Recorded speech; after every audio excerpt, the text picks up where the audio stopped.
En quoi est-ce que Daisy est différent? Là, nous sommes dans la deuxième phase, ou disons, pardon, dans la troisième phase. Donc, première phase, c'était les raisons pourquoi Daisy. Deuxième phase, je vous ai présenté le projet Daisy.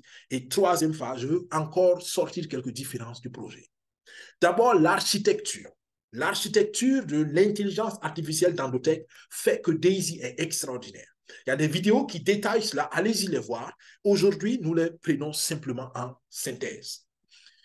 Daisy ou Andotech a répondu à ces six questions fondamentales que n'importe quel trader va se poser. La semaine passée, on les a détaillées. Et Daisy a une architecture qui grandit et qui est flexible. Il y a plus de 71 algorithmes qui sont spécifiquement alloués à l'analyse technique. Il y a 7 algorithmes qui sont spécifiquement alloués aux intelligences artificielles qui sont allouées à l'analyse fondamentale.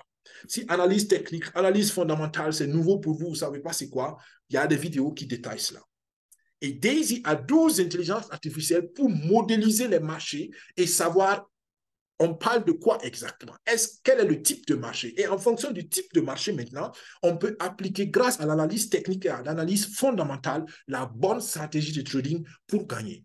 Et il y a plus de 70 algorithmes qui vont exécuter maintenant ces diverses stratégies-là. Donc, on parle ici de plus de 162 intelligences artificielles pour gérer le risque et s'assurer que vous gagnez quand vous participez à ce projet. Encore une fois, s'il vous plaît, si vous êtes honnête avec vous-même et si vous êtes honnête avec le projet Daisy, dites-moi, est-ce que le business où vous êtes, le projet où vous êtes, je ne sais pas, qu'est-ce que vous faites, ou si vous êtes vous-même un trader, est-ce que vous avez plus de 162 intelligences artificielles qui travaillent pour vous? La réponse est simple. Je peux être à 99,99% sûr que ce n'est pas le cas. Ce n'est pas possible. Et je vous rappelle que Andotech travaille depuis plusieurs années sur ce projet-là. Donc, la concurrence n'a même pas pointé le bout du nez. Parce qu'il n'y en a même pas. En tout cas, il n'y en a pas de connu. D'accord? Donc, c'est pour vous dire que ce projet Daisy, il est encore une fois, selon moi, un projet révolutionnaire dans le vrai sens du mot. Je vous ai parlé au début du ratio de Sharpe. Donc, le ratio de Sharpe, ça vient donc de l'économiste américain William Sharpe. Et il a mis en place ce ratio-là pour aider les investisseurs à mesurer le rendement par rapport au risque. Au début aussi, je vous ai dit, le problème, ce n'est pas le risque. Maintenant, quand moi je parle du projet Daisy à quelqu'un que la personne me dit, mais attends, c'est trop risqué. Je dis, mais attends, est-ce que tu sais ce que ça veut dire risqué? Beaucoup aiment ce mot. Excusez-moi. Excusez-moi. Il faut que je le dise parce que, vous savez, les gens aiment les gros mots. Les gens aiment, excusez-moi encore, jouer aux connaisseurs. Mais en fait, ils n'ont jamais pris le temps d'analyser ce qu'ils disent.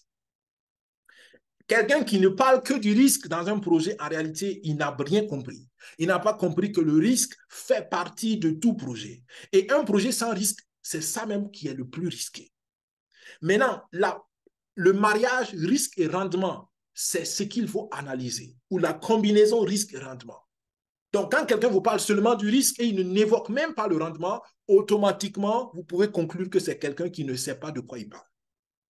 Parce que les professionnels vont toujours parler des deux, rendement et risque. Et donc, M. Sharpe, William Sharpe, et c'est pourquoi il a été prix Nobel d'économie. Un prix Nobel, c'est quelqu'un qui a fait quelque chose d'extraordinaire.